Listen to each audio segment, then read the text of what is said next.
माझ्या मुलांसाठी banana shake.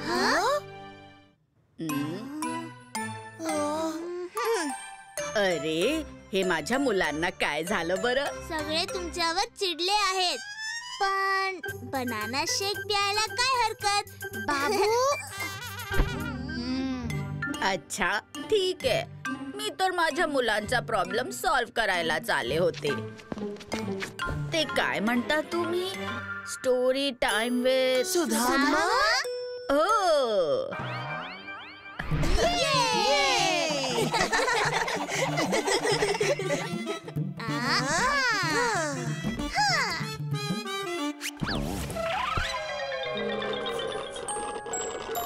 तर अम्मा सुरू करूया. हो हो.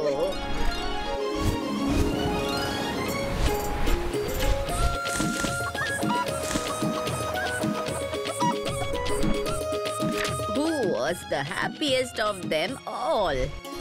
एक दिवस विजयनगरचे राजा विद्याधर आणि त्यांचा मंत्री सारंगा दोघेही वेश बदलून नगर भ्रमण करण्यासाठी निघाले.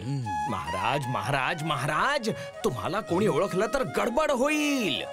अरे ते सगळं सोड, स्वतःच्या अवतीभोवती तर बघ, लोक किती आनंदी आहेत. अरे करू नका गडबड घोटाळा. अरे घ्या कांदा आणि रताळा. जेव्हा आम्ही आमच्या प्रजेला आनंदात बघतो तेव्हा आमचं मन समाधानी होतं. हे बघ सारंगा, अशी एकही व्यक्ती दिसत नाही जी आनंदी नाही. महाराज क्षमा करा, पण हत्तीचे दात दाखवायचे वेगळे आणि खायचे वेगळे असतात.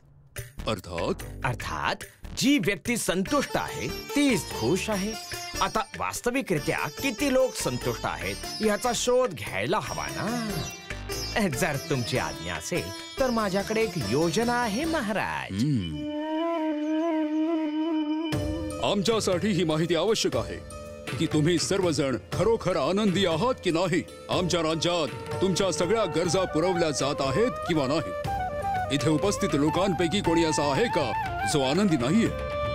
मी तर इतका आनंदात आहे महाराज की व्यापार करण्यासाठी देखील बाहेर जायची इच्छा होत नाही मला पै पै जोडून. आमचं स्वयंपाकघर कायम धान्याने भरलेलं असतं. आम्हाला अजून काय हवंय महाराज? हो हो, आमचा व्यापार काम धंदा एकदम व्यवस्थित चालू आहे. आम्ही सगळे खुश आहोत महाराज. चांगली गोष्ट आहे. मंत्रीजी.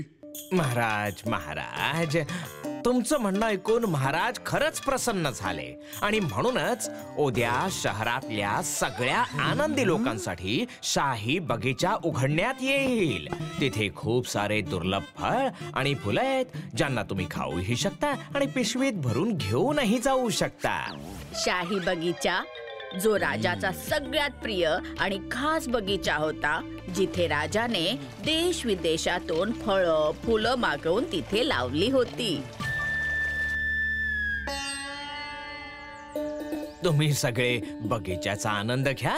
बगीच्याच्या मागच्या द्वारापाशी महाराज तुम्हा सगळ्यांना भेटतील.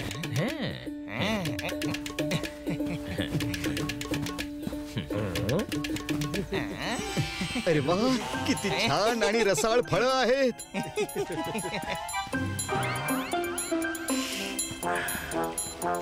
अद्भुत. अरे हा बगीचा तर दुसऱ्याच कुठल्या तरी जागेचा आहे असं वाटतंय. अरे तुम्ही लोक गप्पा मारण्यातच वेळ घालवा आपला. मी तर चाललो बुवा माझी ही पिशवी भरायला पै पै जोडून.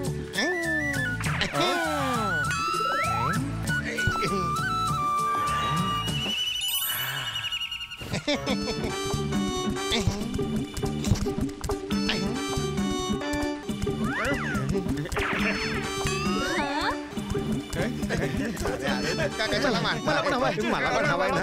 मला हवाय.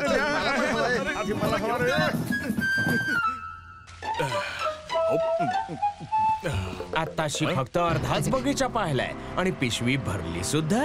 अशा सुंदर आणि रसाळ फळं व्यतिरिक्त अजून काय असू शकते इथे बरं? थोडस पुढे जाऊन तर बघा. हा बगीचा आतून इतका विशाल असेल असं वाटलं नव्हतं.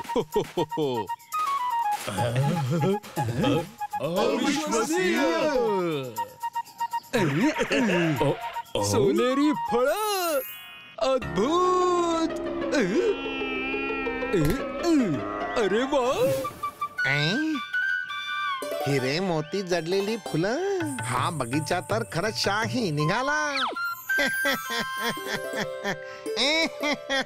हे सगळं घेऊन गेलो तर मी श्रीमंत बनेन पै पै जोडून. अरे हे सगळं लोक तोडून गेले तर मला काय मिळेल पै पै जोडून. अरे ते बघा महाराज. हिरे मोती कुठे गेले? सोनेरी फळ. अरे यांना ठेवायला तर जागाच नाहीये.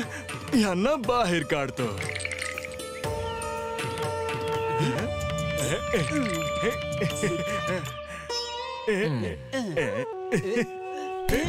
अरे सोड.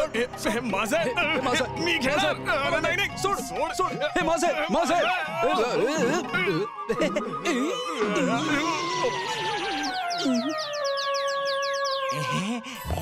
हे फळ मला देखील हवं.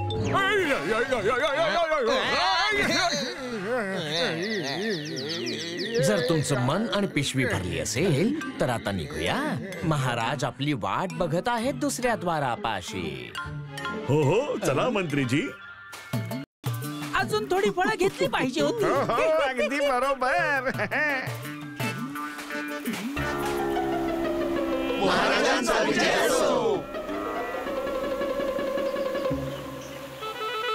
जा जा त्या बाजूला महाराज तुमची वाट बघत आहे. इतका जोरदार प्रवाह याला पार करणार तरी कसा.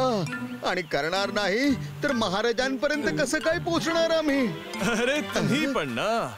याला असं पार करणार अजून कसं.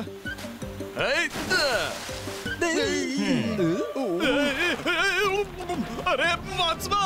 मी डुबतोय. पाणी खूपच खोल आहे. पिशवी सोडून दे नाहीतर प्रवाहात तू सुद्धा वाहून जाशील. नाही नाही ही पिशवी मी नाही सोडणार. अरे सोडून दे. वाचवा. नाही. माझी सोनेरी फळं. सगळी मेहनत गेली पाण्यात. घाई करा. महाराज प्रतीक्षा करत आहेत. नदीचा प्रवाह खूप धोकादायक आहे. नाही गेलो तर महाराज नाराज होतील आणि गेलो तर सोनेरी फळांसोबत आपण सुद्धा पाण्यात बुडून जाऊ. अरे करायचं तरी काय.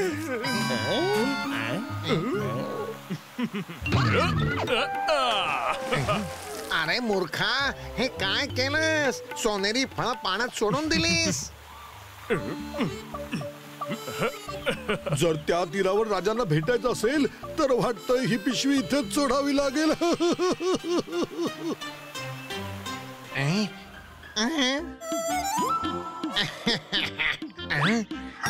माझी फळं.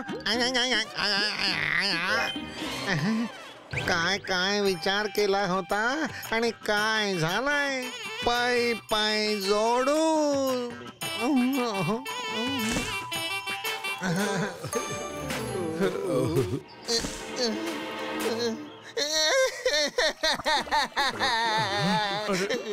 माझी फळं.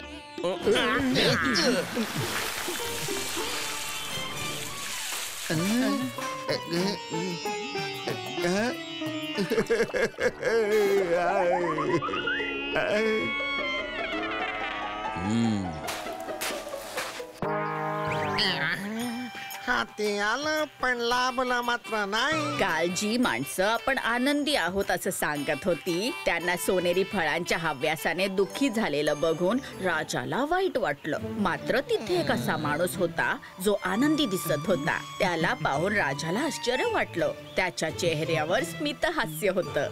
राजाने त्याला स्वतः जवळ बोलवलं. एवढी संपत्ती हातून गेल्याचं तुला दुःख नाही वाटत. दुःख का होईल महाराज. तुम्ही तुमच्या शाही बगीच्यात फिरण्याची संधी आम्हाला दिली.